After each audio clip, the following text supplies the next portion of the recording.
It's important we look at the facts. Why? Douglas Ross is sounding pretty scared. I believe in independence. And he clapped like a seal.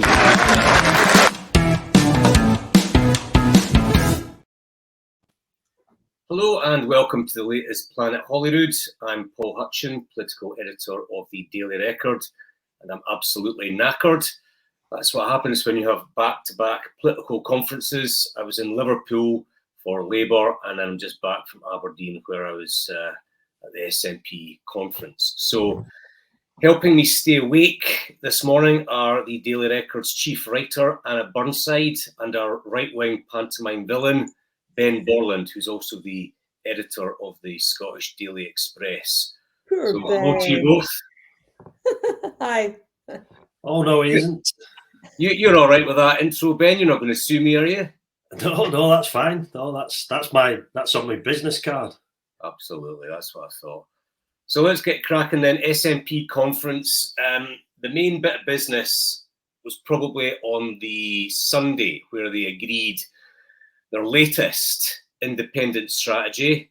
Now, what they agreed was that if the SNP wins a majority of general election seats in Scotland, that will trigger independence talks with the UK government. Ben, thoughts?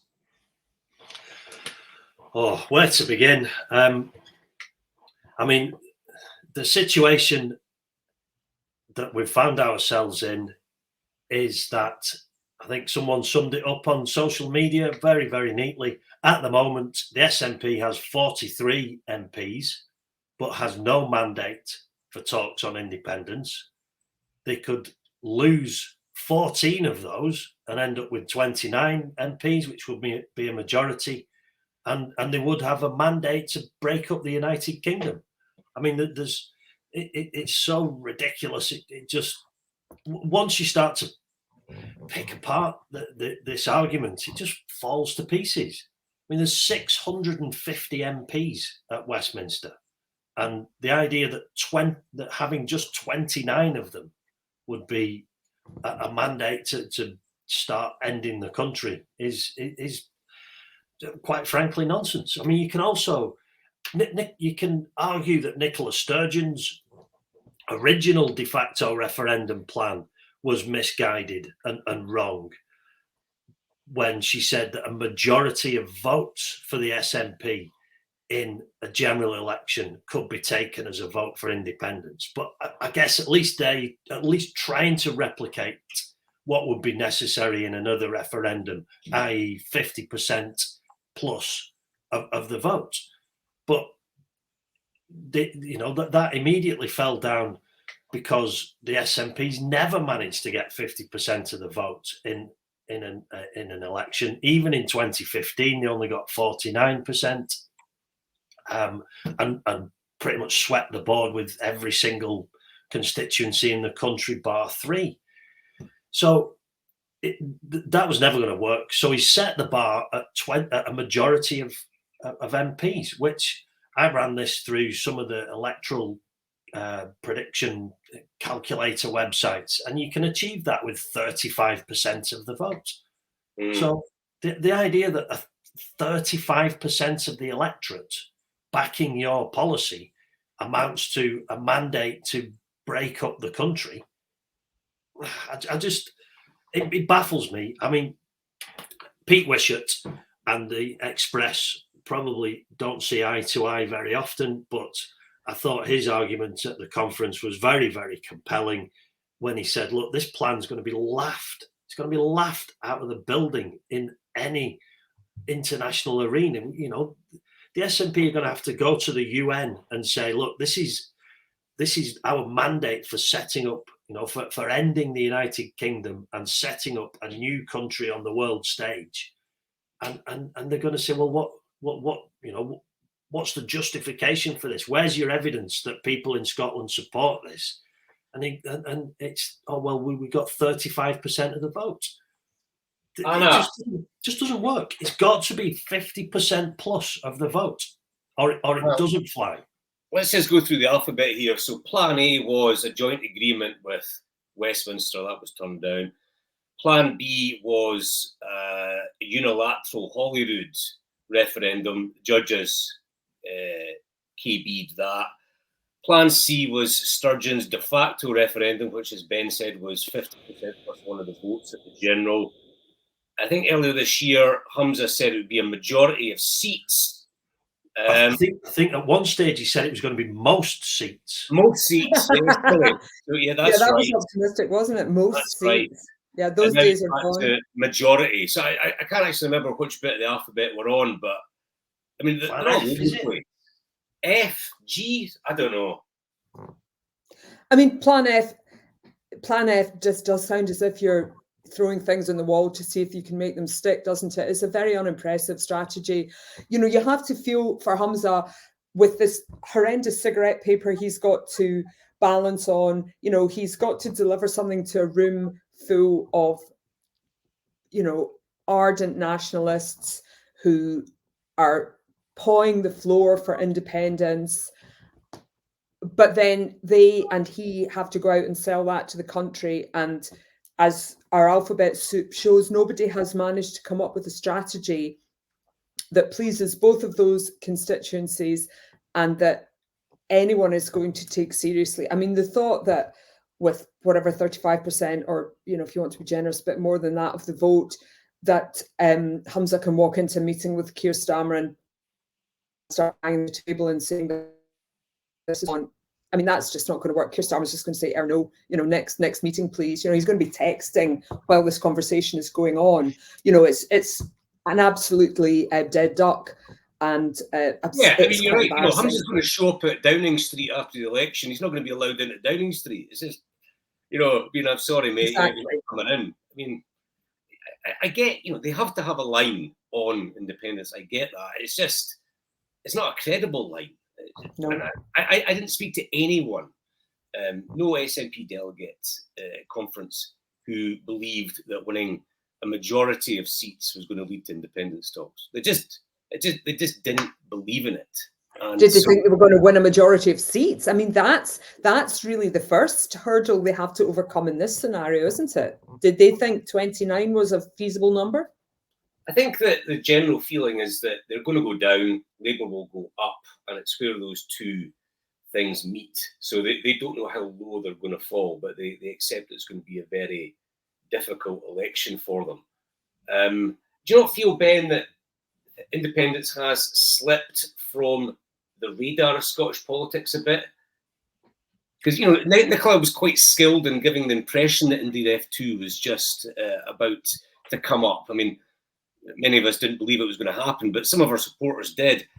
Now it just feels like it's in the distance. It's, you know, you can't even see it on the horizon.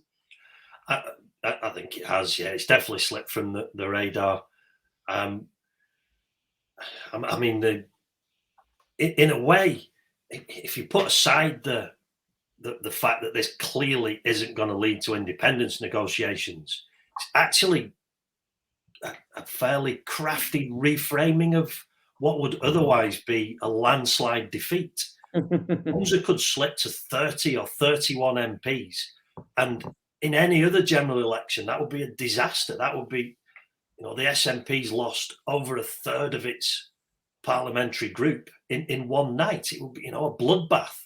Whereas actually, he can now frame 20, as low as 29 MPs as a victory.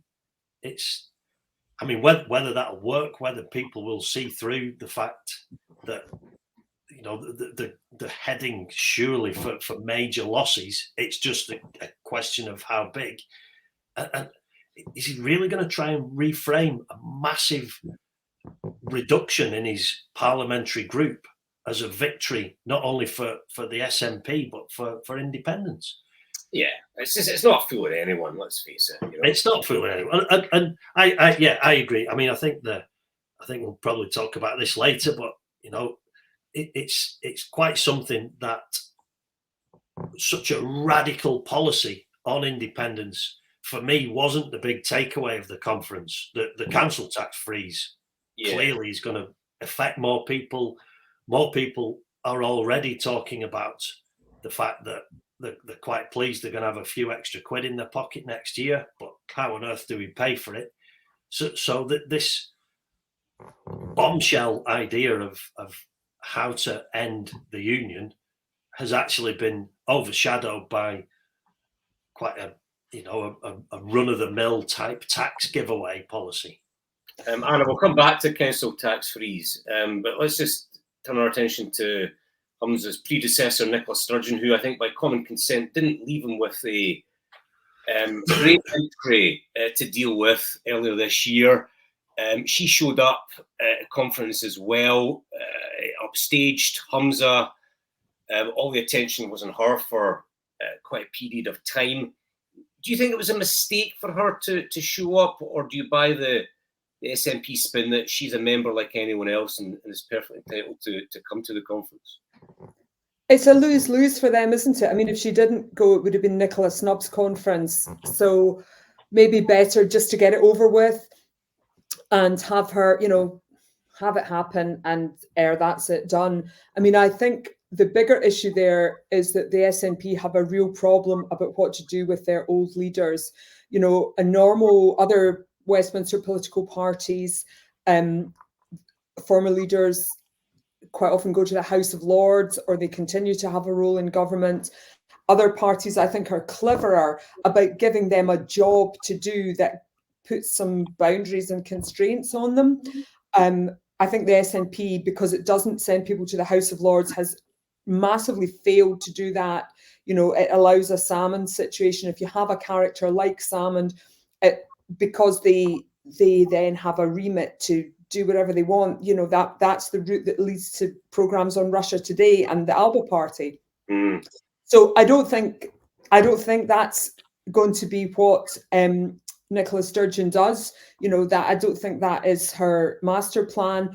But I do think the party now, obviously years ago this wasn't an issue because their leaders just I don't know, retired and went to a farm or something. I don't know what they did. But now it is a big issue because, having been the First Minister of Scotland does have a status. And, she's always going to have that status. She's always going to have that label. So the party now, it's a growth issue. The party now has to come up with a strategy of what they do with their former leaders and how they deal with them. Or that huddle that was, the kind of media event of the conference is going to be repeated ad nauseum. Anna, you seem to be under the impression that Alex Salmond caused problems for Nicola Sturgeon. Where you're getting that from. I know. That's news to me. Who could have thought that? No. Ben, do you think Humza would have welcomed Nicola's presence at conference? No, absolutely not. I don't know what they were playing at. I mean, if she was going to go, why not just go from the start? If she'd have been there from Sunday morning when it was all very slow getting going. The reports of lots of empty seats in the main hall on Sunday morning. If she'd have been there from the start, this Elvis style delayed entrance wouldn't have happened. She would have just been amongst the crowds milling around. I'm sure there would have been attention on her, but the fact that she waited until mid-afternoon on Monday, when it was literally the middle of the conference, when everything was just getting going, and then suddenly, Nicola Sturgeon's here, quick, rush to the atrium. She clearly loves all that. She's perfected these late surprise visits at Holyrood, and she obviously thought, I'll do the same at conference. I mean, I think it shows to me that Humza Yousaf has absolutely no control over her. She still sees herself as his boss, and she can do what she likes. She can turn up at conference, steal the limelight, overshadow all the other ministers who were making speeches at that point. And it was a bit of a sort of passive-aggressive show of strength by Nicola Sturgeon, as if to say, "Don't remember who's the big fish in this pond." Do you think Humza would be peeved by it?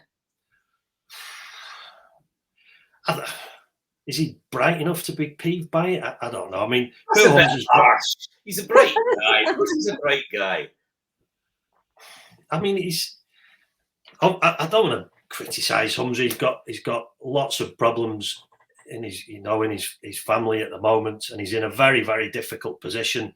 I think last week was ironically his best week as First Minister. I thought after some early uncertainty around what his position was, I thought he came across as very statesmanlike. I thought his speech at the synagogue in Newton Mains was excellent, so no, I mean, I'm not trying to diminish what he does. I just don't know if he's got the power as a politician, even though he's the First Minister.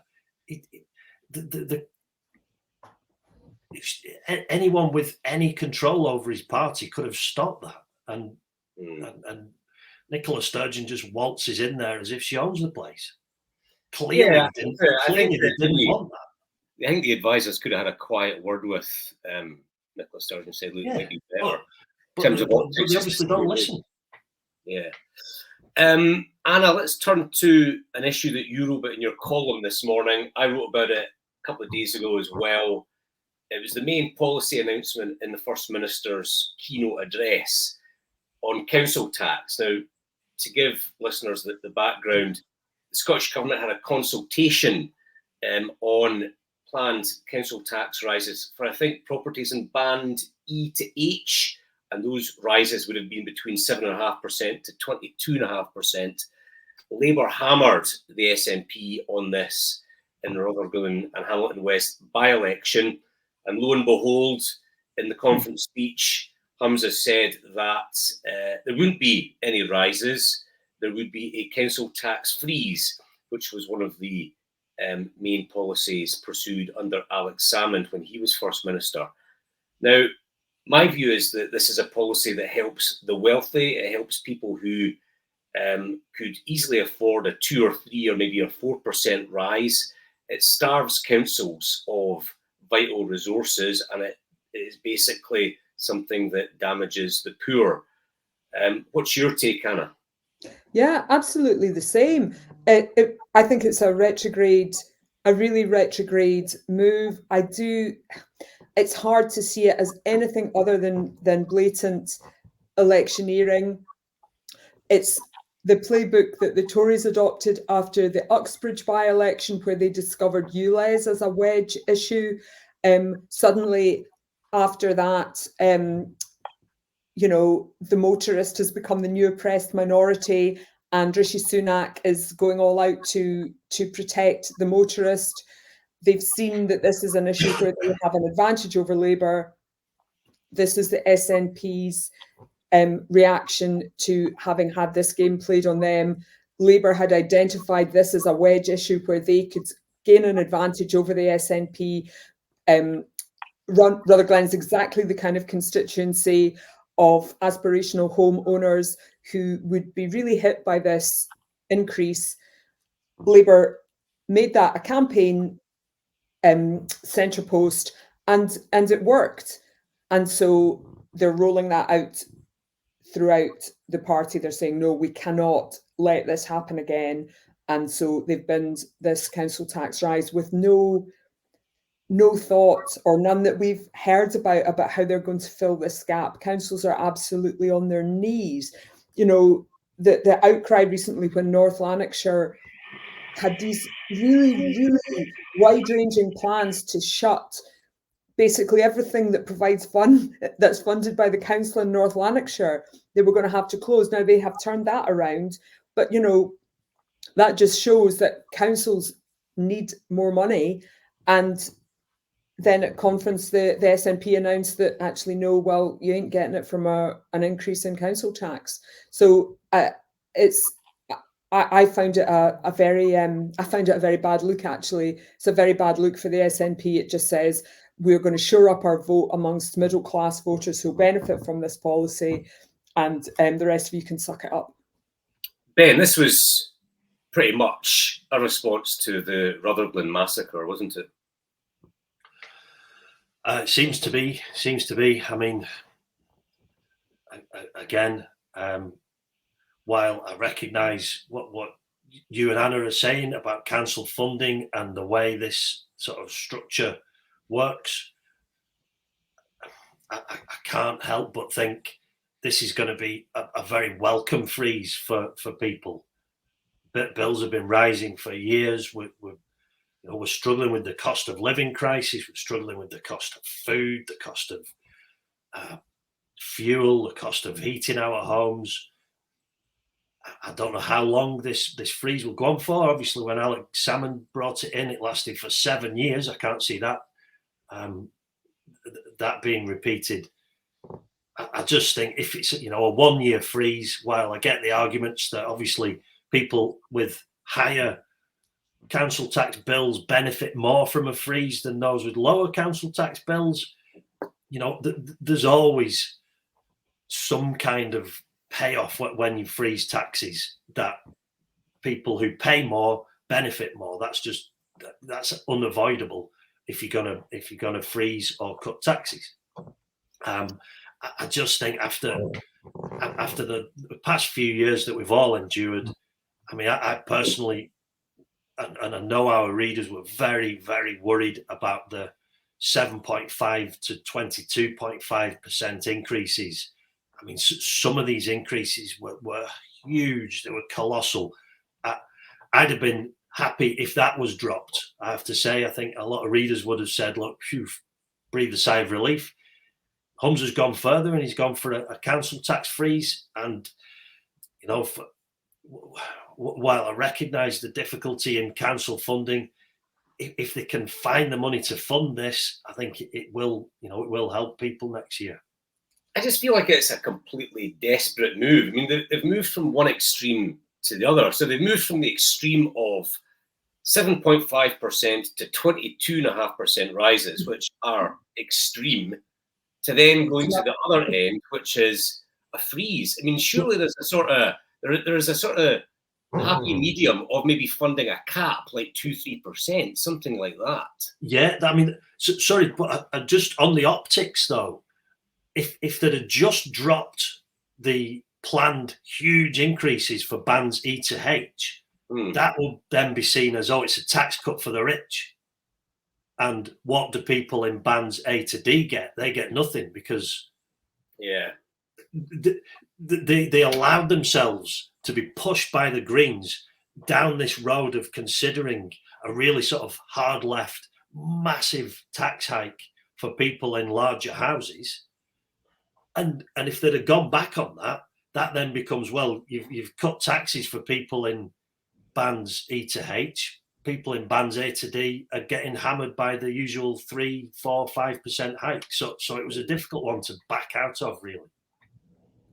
They've also set themselves up with a whole lot of new problems, haven't they? Because, I mean, it doesn't seem like any of the kind of key stakeholders in this knew much about it beforehand. So now they've enraged the STUC, COSLA and the Greens, who are now, ready to get their pitchforks out on this issue. So they might have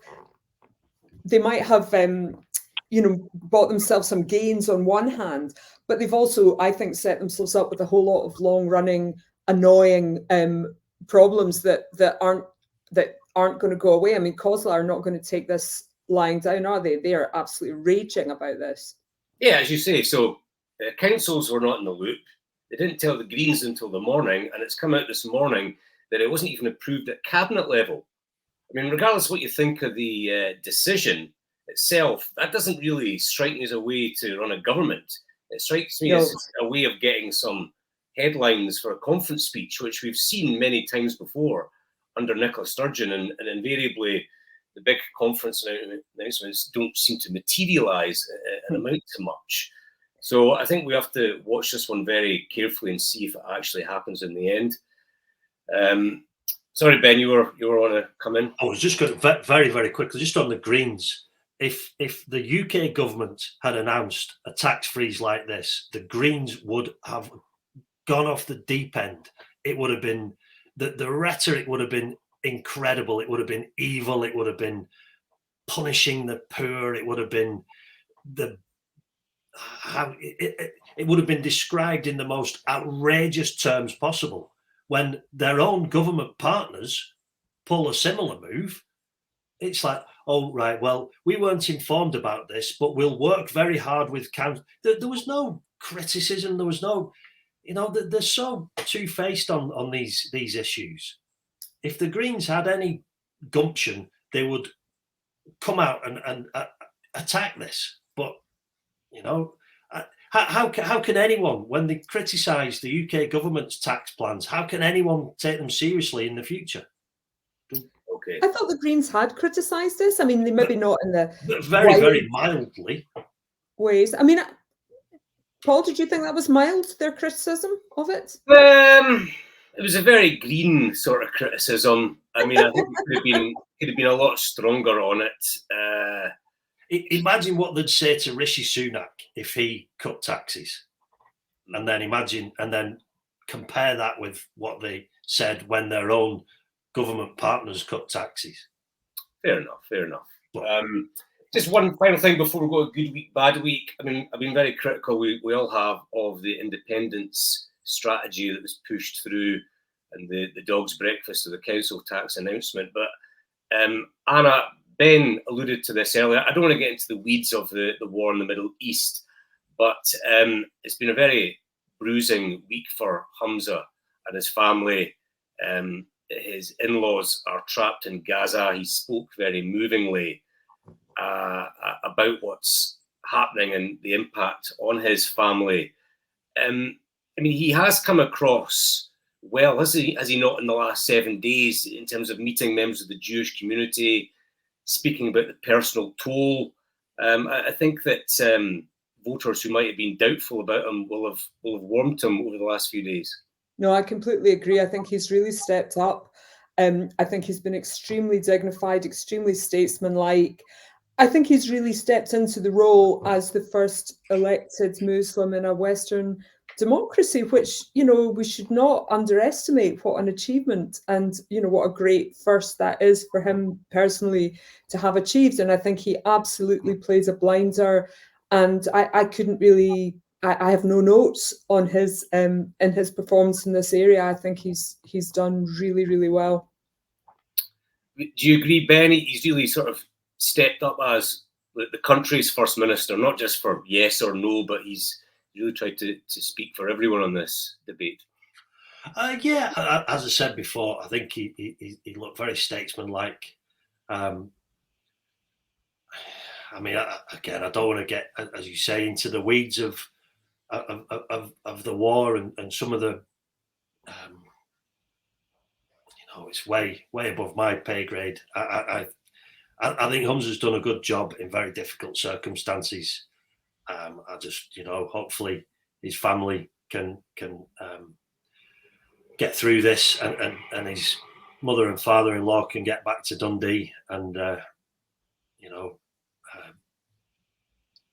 and also the rest of the family escape as well. I think he's, obviously it's been tough for him, and he's done a good job. Yes, I agree.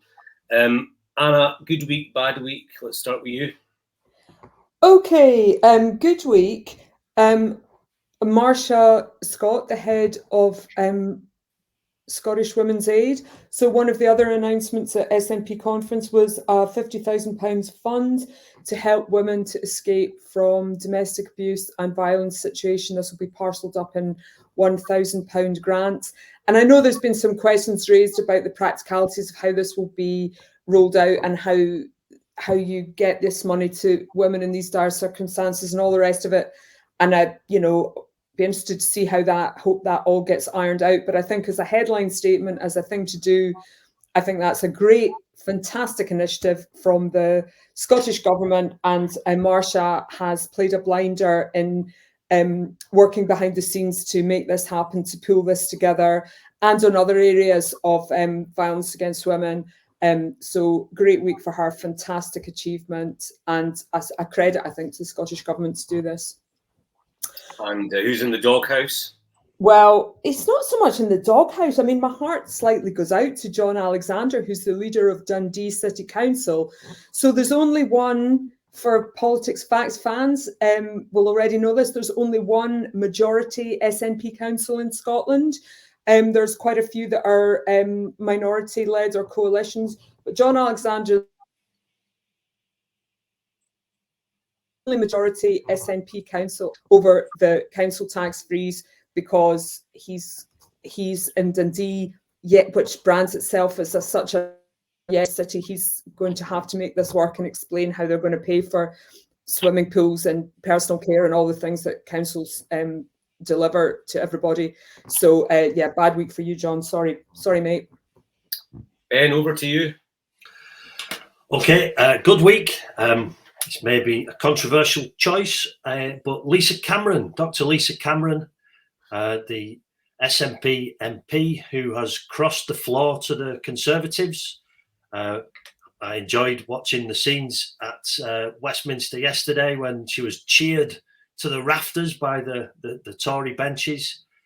No matter what you think of the decision, I think in PR terms, what a bombshell. I mean, how to grab the headlines. She could have left the SNP and sat as an independent. I mean, she could have gone to the Lib Dems or even Labour, and that might have made a few waves. But to cross the floor to the Conservatives, just sensational in terms of media coverage.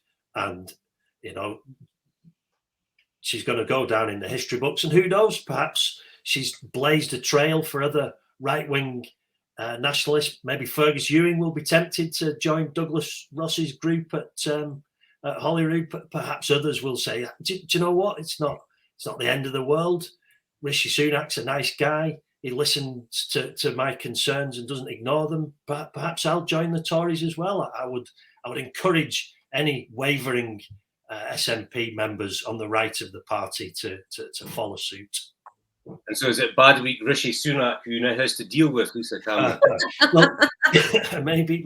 I do know she's been very sort of cagey about whether she still supports independence. There's been a lot of... No, she hasn't been cagey. I mean, 2 weeks ago at a hustings, she said it should be the top priority. Well, she did, but yeah, she 2 weeks is a long time in politics. Said she's changed her mind. She sort of says... Sounds credible. Sounds credible. Yeah, that was a good story, to be fair. But it was a good story. It was a good story. And who's your other one? Bad week in a similar vein to Anna. Shona Robison, the Deputy First Minister and Finance Secretary, who was already facing a £1 billion black hole in the Scottish Government's budget, has now got two conference promises to fund the council tax freeze and I think 300 million for the NHS, which could send this black hole up towards 2 billion. How she's going to pay for this, I have no idea. I suspect that despite all the promises, councils will just be told, tighten your belts, close the swimming pool, close the library, and pay for it yourselves. Yeah, I think she said this morning on GMS, or she hinted that she was expecting more Barnett consequential from the UK government, and also that tax revenue forecasts might be slightly better than anticipated. That'll be good. The black hole might be slightly smaller than feared. Maybe if the Scottish government weren't so avowedly anti-motorist, there might be more money from North Sea oil tax receipts to pay for this kind of thing. But there you go. There he is, the pantomime villain, always having the last words. All he's missing is his cape. Right, okay, I think that wraps it up. Thank you to Anna and to Ben again. I think Holyrood is back next week, so I think we'll have Planet Holyrood after First Minister's questions, so I hope you can find the time to tune in. I think it's important we look at the facts. Why? Douglas Ross is sounding pretty scared. Because I believe in independence. And he clapped like a seal.